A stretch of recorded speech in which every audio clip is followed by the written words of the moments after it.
Ladies and gentlemen, the Mouthcast. The memoir of my guest on this edition is about to be published, and a good chunk of it looks back at London's punk scene of the late 70s, in which she was a central figure, or at least closely orbited the centre, and from which her influential band, The Slits, were born. But the book, Clothes, Clothes, Clothes, Music, Music, Music, Boys, Boys, Boys, is no standard rock autobiography. It's an unusually three-dimensional account of a quite remarkable life, but it has less to do with being in music than it does being a woman.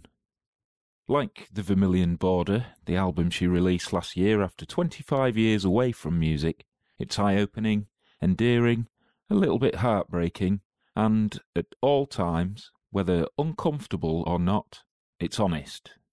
You'd expect nothing less.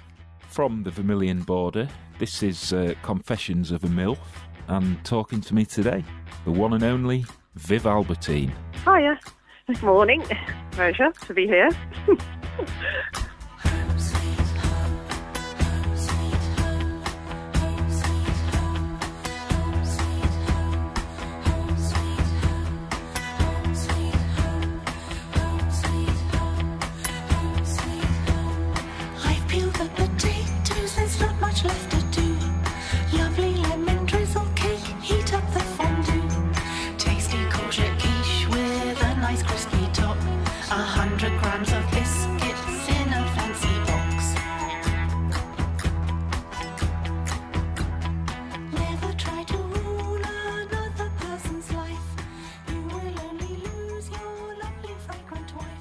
Your book is out soon, and I have to say, genuinely, it's one of the best I've read in a long, long time, for all sorts of reasons. But as a reader, you just know that a memoir which starts with the line, anyone who writes an autobiography is either a twat or broke, is going to be something special, and so it turned out. May I ask what actually prompted you to start writing it?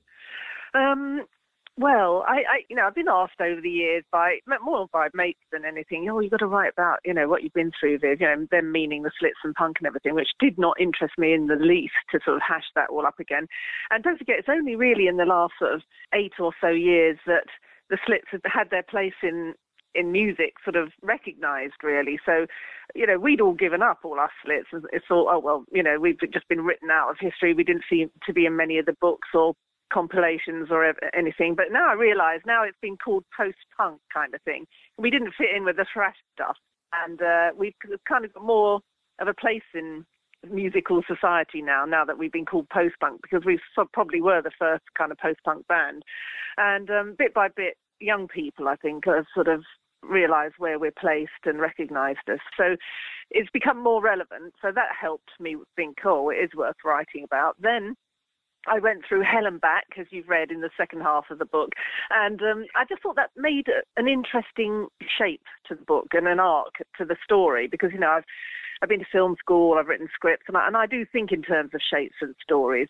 I'm not all avant-garde with open endings particularly or anything, but it sort of saw a good shape and arc to the story, really, which made it much more pertinent what I've been through in the beginning, the fact that I came back and tried to do it again, and how similar it was in many ways to do that.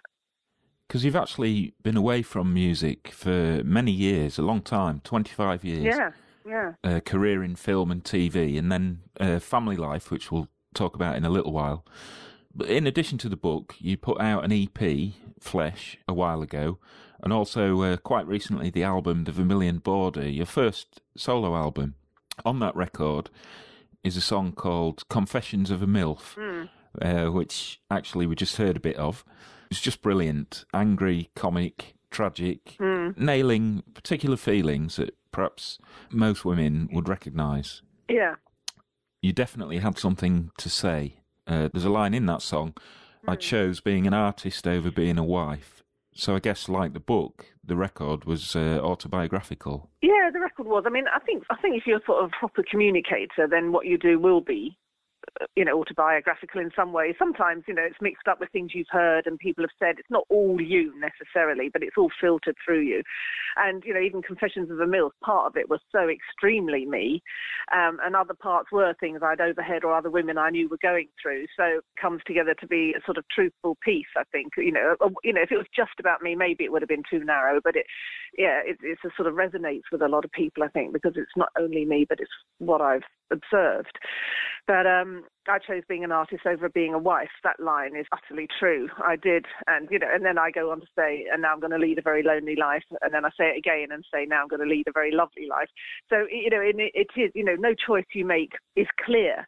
It's not all good and it's not all bad. To leave sort of something safe, maybe claustrophobic in many ways, it doesn't mean, oh, now I've got freedom and fun, now I've got loneliness or, scary moments and I have to make decisions on my own. So it's good and bad, every decision you make, you just do what you can bear to live with, I think, in the end.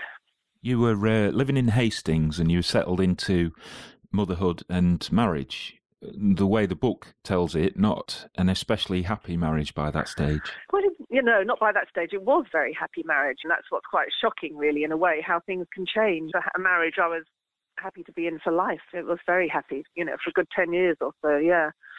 And things change, yeah, and it's just so shocking, I think, when love changes, especially. I don't know why we're all so shocked about that, because everything else changes, but I think when love changes, it's very shocking. Yeah, and interestingly in the book, it seems to just switch. It seems to almost come out of nowhere. Well, it came out of me getting healthy and becoming independent. I started to run, get my health back after the big illness. I started to go to art school, and bit by bit, that became threatening to my husband, I think. Not to put words and thoughts in his mind and mouth, but that's how it appeared to me. And I understood that. I think if he'd gone into a band and done all that, I would have been threatened as well. But for it to get to the point where you can't live together because of it seems a bit extreme, to be sort of given an ultimatum. It's the music or that's the end of a 17-year marriage. Yeah, it was frustrating reading it because there was a lot of meanness. Yeah, well, what is meanness then? I mean, so now I've calmed down about it. What is meanness? I wonder if it is just insecurity and lack of confidence. What does meanness come from, really?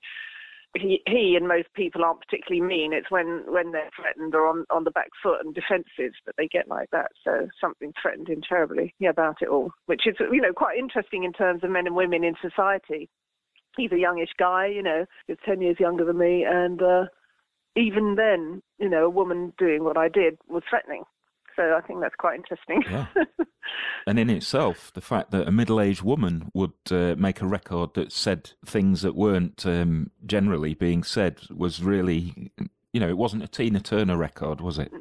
I don't want a Tina Turner record. She's quite tough, isn't she, in her own way? Well, you know what I mean, the kind of trite love songs and all that. I mean, it's funny because, when my sister heard I Want More, which is the first track on the album, she said, it's really strange, but I never heard, a woman of a certain age say that before. There's something so rebellious about it, to say something so simple, in quite a sort of powerful way. Yeah, so, it's funny that it's not particularly been said, but I felt very much that what we said in the Slits hadn't really been said before, obvious as it was.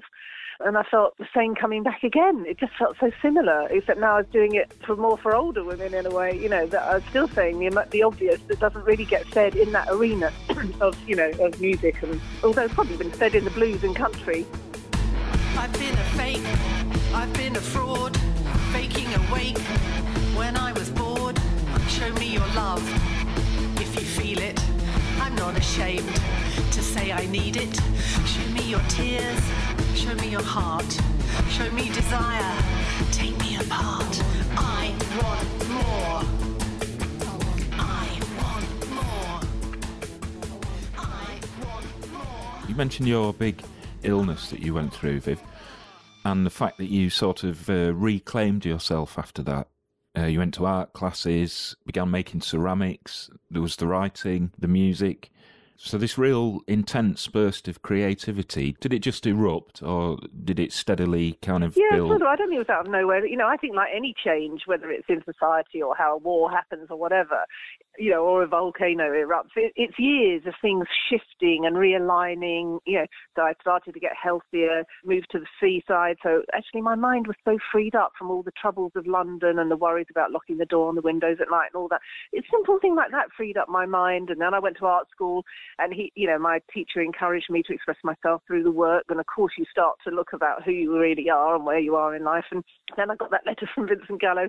Oh, and the internet, the internet developing, which made it a bit like the old days where you didn't need to sort of ask like a record company and a A&R man to get anything out, And all these things, all these strands sort of coincided and made it possible in my mind for me to be able to do it. And also the emotional situation made me have something I really needed to say. So I think the two together just made me explode, really. I had to do it.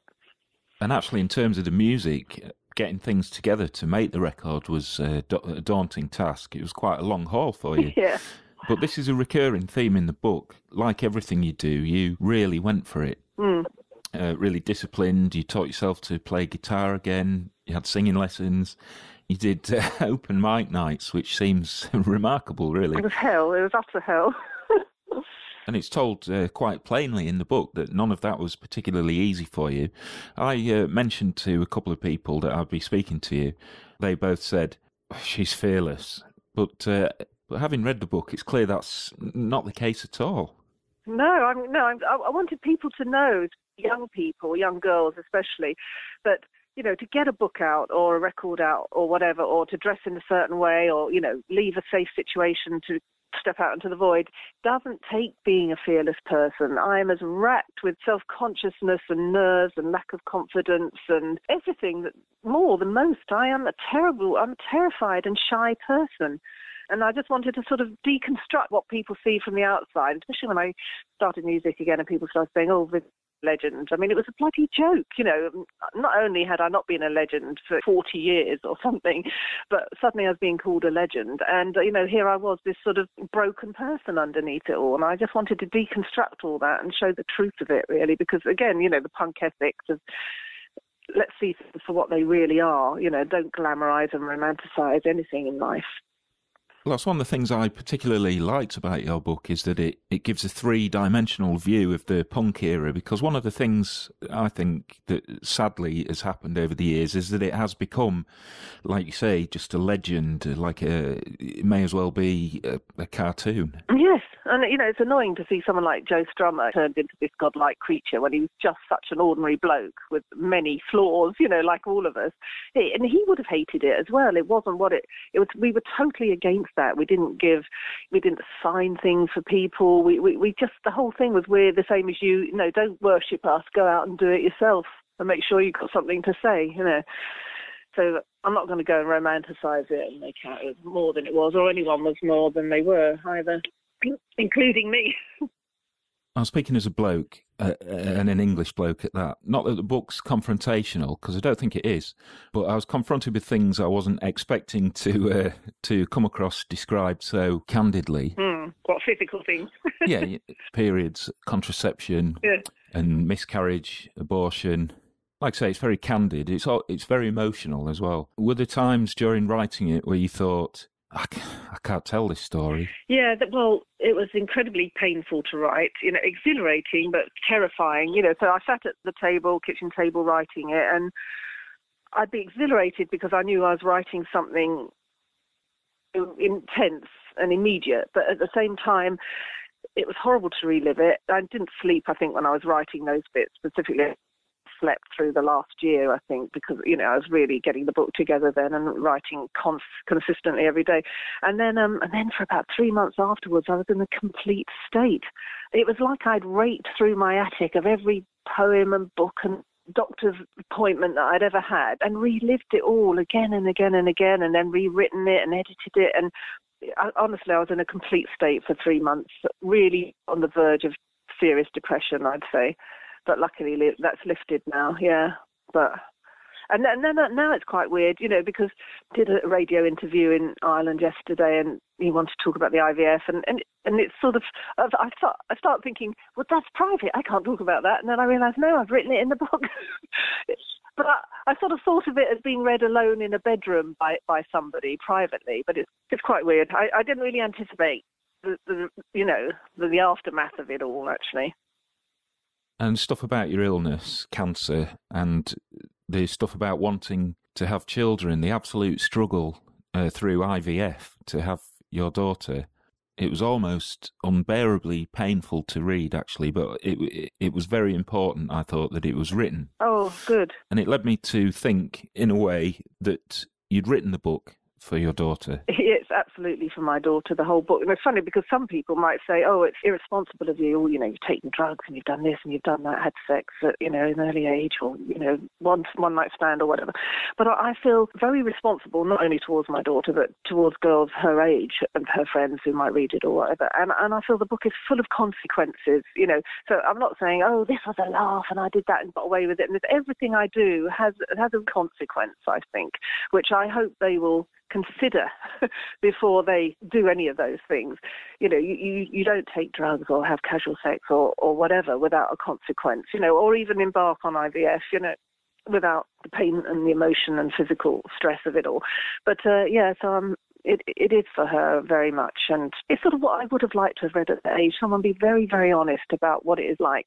Also, you want to know the sexy bits as well, and the emotional bits and the falling in and out of love as well.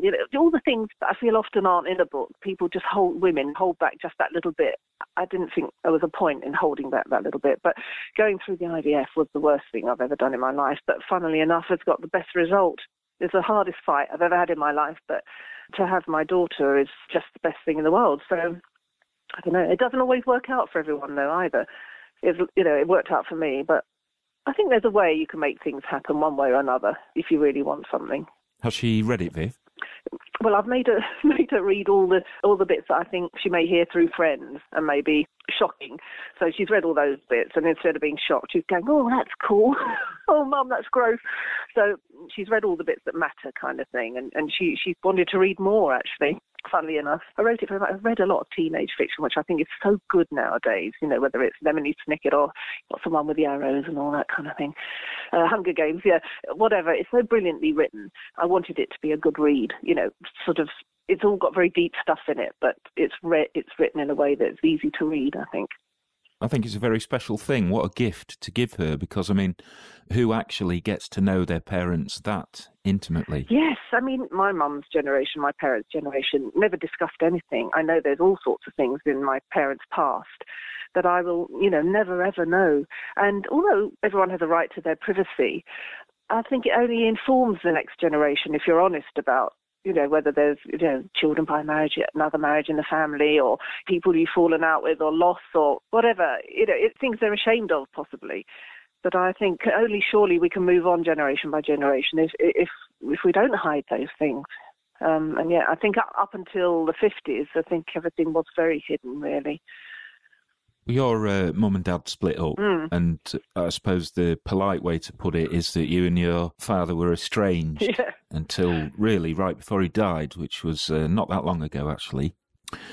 There's an incredibly poignant moment in the book where he visits your school to try and see you, and you're pulled out of a lesson, but you have the headmaster send him away. Yeah. It just feels heartbreaking for everyone involved, actually. I know, it was terrible. And the guilt I felt over the years, and it's only recently I thought to myself, well, it wasn't really my fault. There I was, 14, 15, caught between parents who'd said things about each other. And now I've lived with this guilt all my life that I did that. It was so painful. Oh, God. So, again, that was something very painful to write and realise that I don't know if I'm guilty or not, really, and culpable, in that situation.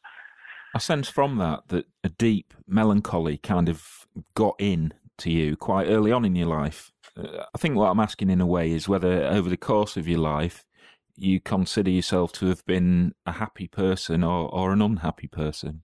Yeah, rather than say unhappy, I would definitely agree melancholic from a very young age. Pictures of myself from from the age of 5 or 6 as a little worried-faced child.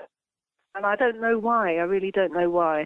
Very hypersensitive to, you know, what people's feelings are around me. Always worried, overthinking. I don't know why that happened or why I became like that or if I was born like that. But it's very hard for me to be happy. And I don't even aim for that anymore. I aim now for life to be interesting or just to stretch myself. I don't even think, I never think to myself, you know, I have moments here and there when I'm happy. Sometimes it's usually sitting on a bus or, you know, running across London Fields or something. But, yeah, I don't know even if it's anything that, you know, when you think of people in slums or whatever, you know, like in South America in the favelas or whatever, I think, are they aiming to be happy? I don't know, maybe I'm just puritanical. I don't know, but it's about survival for them. I don't know where this sort of Western thing is come from, that you've got to aim to have this happy life. I mean, if I was happy all the time, I'd probably just be sitting on the sofa watching telly. I mean, if you're happy, you're not motivated to do things and change things, are you? I don't know. And maybe that's completely wrong and I'm being puritanical and...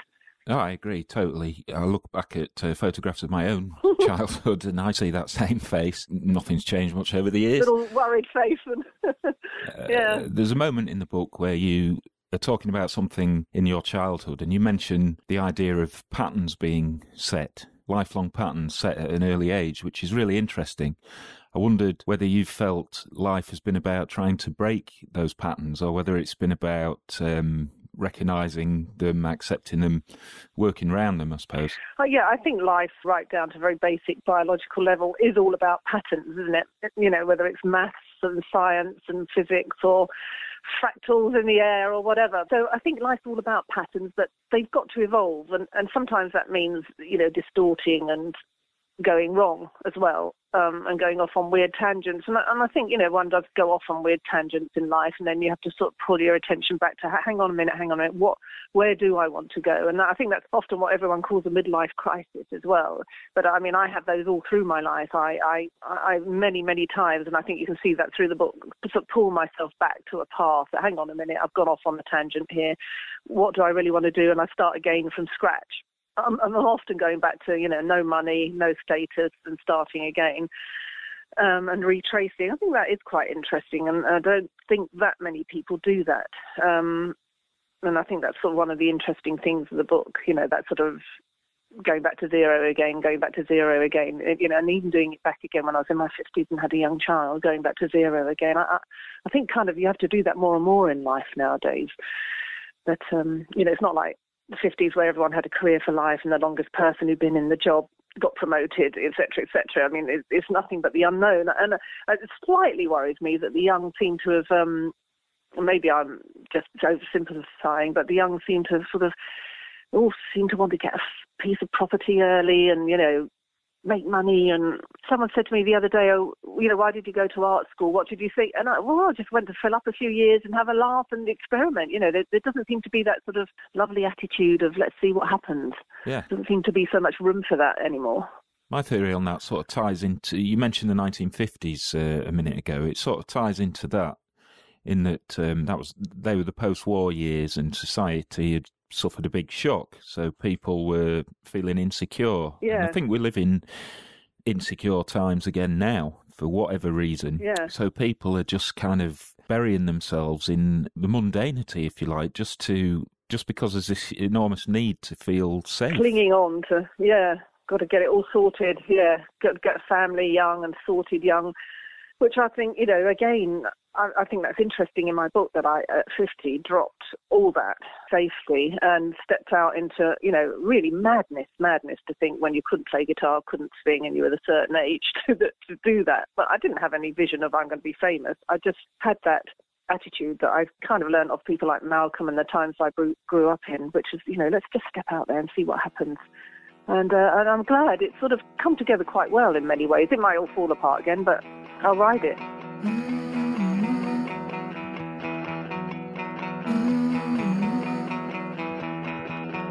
I don't believe in love.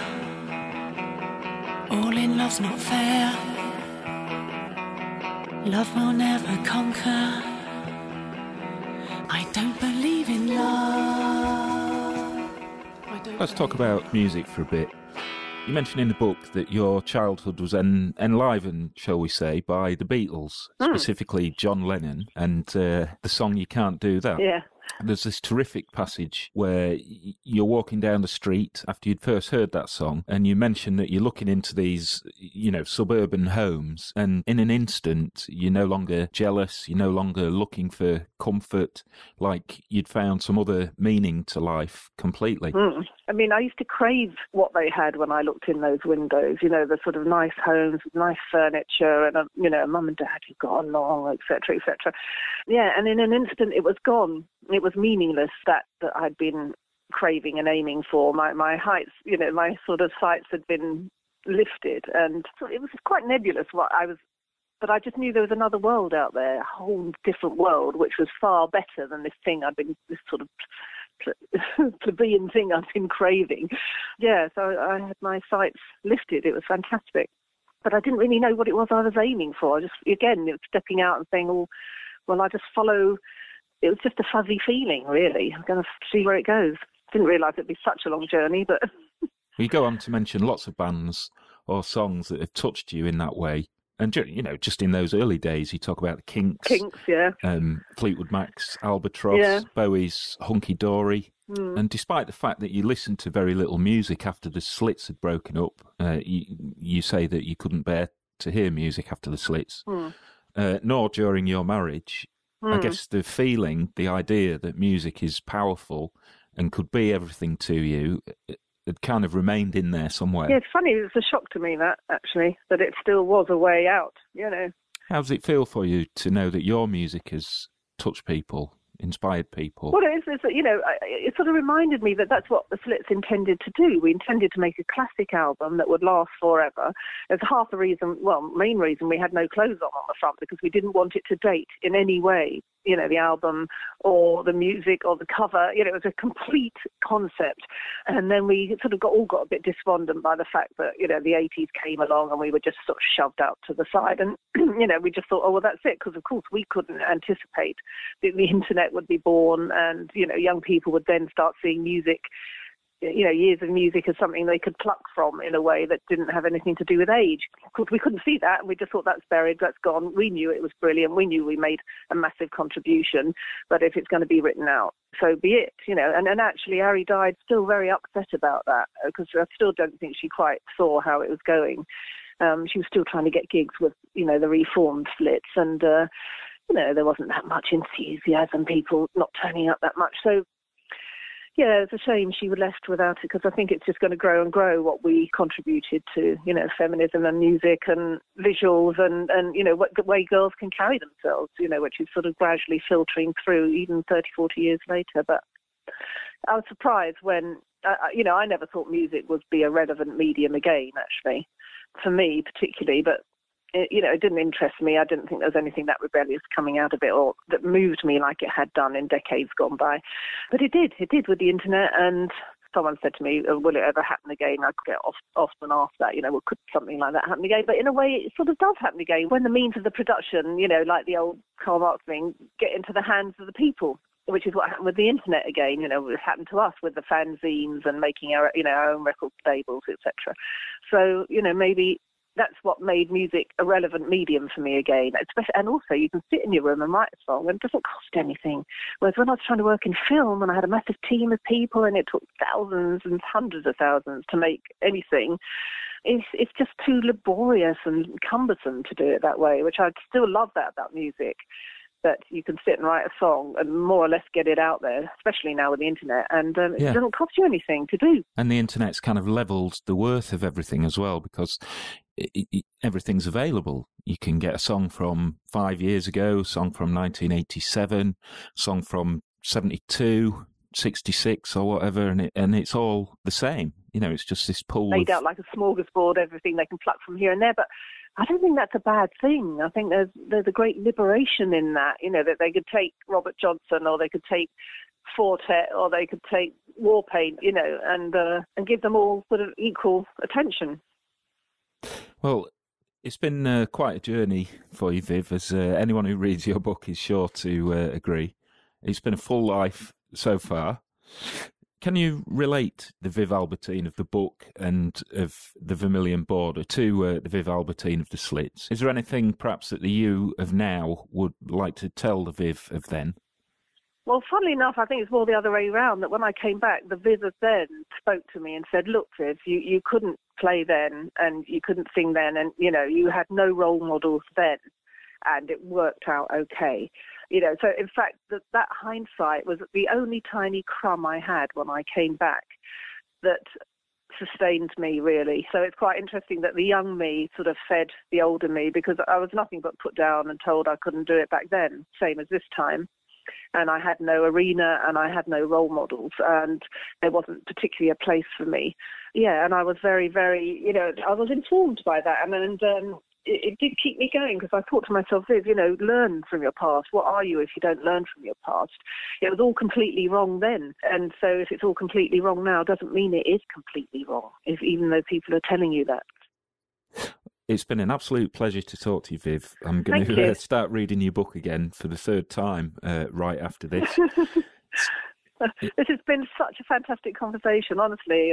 Amazing. Thank you so much, because it really stands out when someone is really connected. It's a rare thing, so thank you very much. Oh, my pleasure, really. Well, thank you, and good luck with the book. Make another record, please.